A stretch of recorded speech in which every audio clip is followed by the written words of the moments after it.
Hey everybody, it's your Book Bud Joe here, and we are back with another tag. It makes me a little crazy inside, to be honest with you.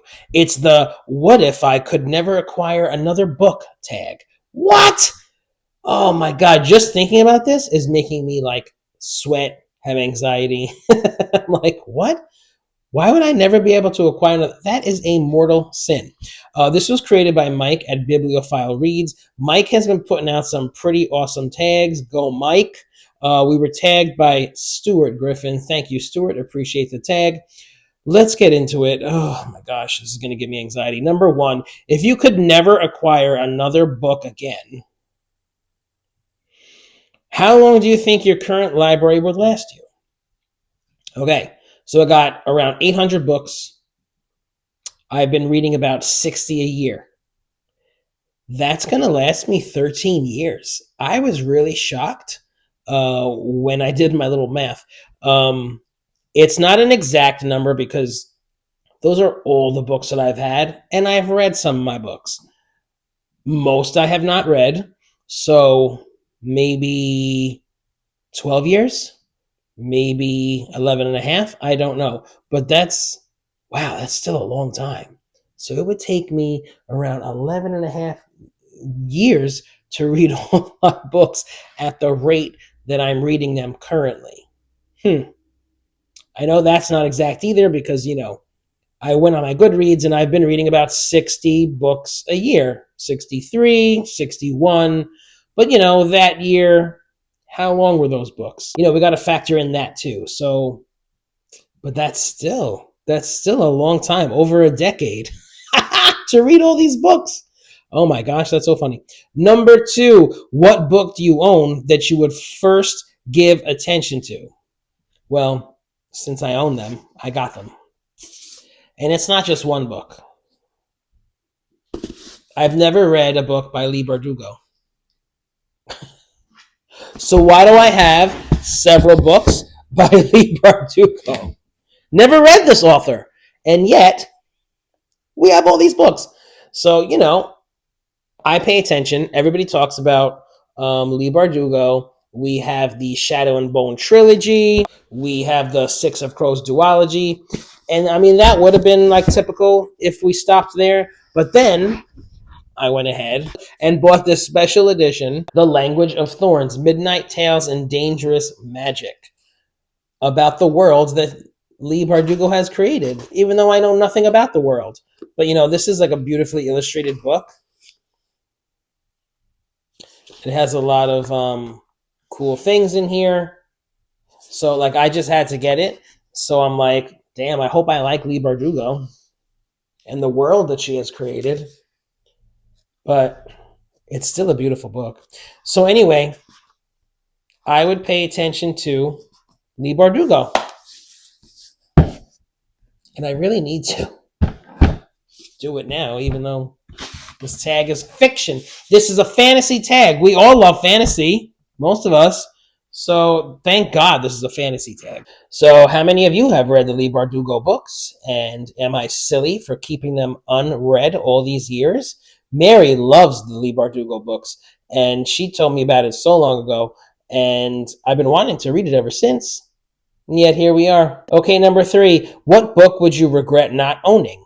So I really couldn't answer this question with just one book because I love buying fantasy books. I love going to the bookstore, walking up and down the YA section, the adult section, and just finding new fantasy books to read. I love fantasy so much as a genre, but I also love it as a book collector because they're just so fanciful and fun, and look at all the illustrations, and the covers are usually so much better than non-fantasy books.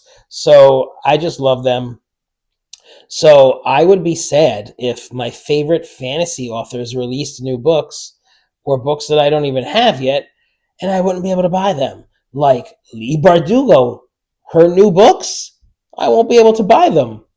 And that would make me sad, as well as Matt Dinniman. I am obsessed with Dungeon Crawler Carl. I love that series. I'm really enjoying the audiobooks. So funny. I'm just dying. And I never thought that I would like a lit RPG, but I do. I like lit RPG. Who knew? Who knew? You never know. That's why you got to try new things. That's why I'm going to get to that Western, Kevin. I'm going to get to it. Neil Schusterman. I like to buy Neil Schusterman's book. I've got plenty of them. Love his books. Robin Hobb. I'm really into Robin Hobb, The Realm of the Elderlings. And if I couldn't buy any more of those books, oh my goodness, the thought of it. Number 4, would you miss discovering new books or would you enjoy rediscovering what you already have? That's a good question. Clearly, I would definitely miss discovering new books because it's just what I've been doing my whole life. I go to the bookstore, I buy books. I don't need to buy them. I have books at home to read, but I enjoy buying books. I enjoy collecting books and adding to my pile. I've gotten much better in recent years. I used to have a lot of books, guys. And, sometimes we need to purge. So I definitely got over that little hump. And now I'm able to purge books, which is so much more healthy for me. So I feel like I have a good handle on it now. But I still like to buy books. With that being said, I have a lot of gems here that have not been read, and that's silly too. I almost wish this fantasy tag that we're talking about could be like a temporary thing. Like maybe just like 1 year. You could select the year when you're ready, and for 12 months, you can't buy any books. You can't do the library either, because I get into trouble with that too, because I say I want to read my own books. I want to read my own books. Not going to buy books. But then I do the library, which is great because I'm saving money. I'm utilizing the library, which I love to do. But I'm still not reading my own books. So 1 year, can't buy books, can't borrow books. You got to read your own books. Imagine if I read 60 of my own books in 1 year. I would feel so accomplished. That does really thrill me. Can I do this? No, I don't think so. Maybe 6 months. I would really, really have to work hard at that. Really have to work hard at that. But I do. I have a lot of books that I want to read. I want to read them, but I get distracted by the newest, best thing, by the most popular thing on BookTube, and then I fall into the trap. I'm enjoying those too, but we know the problem. Number 5, how would you handle seeing people talk about amazing new books you couldn't get? I'd smack them in the face. I would push them over. What'd you fell over for? Yeah, I wouldn't handle it well. I would be very jealous and mad and sad, and it would stir things up inside me. Or I just be really hyper focused on and be like, ooh, tell me more, and annoy the crap out of them. Tell me more about that book. What is it? Can I see it? Can you show me your collection? Yeah, that would be uncomfortable. Imagine getting together with a bunch of book lovers and having to deal with their conversations when you have this self-imposed book buying / borrowing ban on yourself. Oh my Lord. It's like people, places, and things. You got to get away from them. I'm definitely not comparing. I'm just being funny. Or trying to be.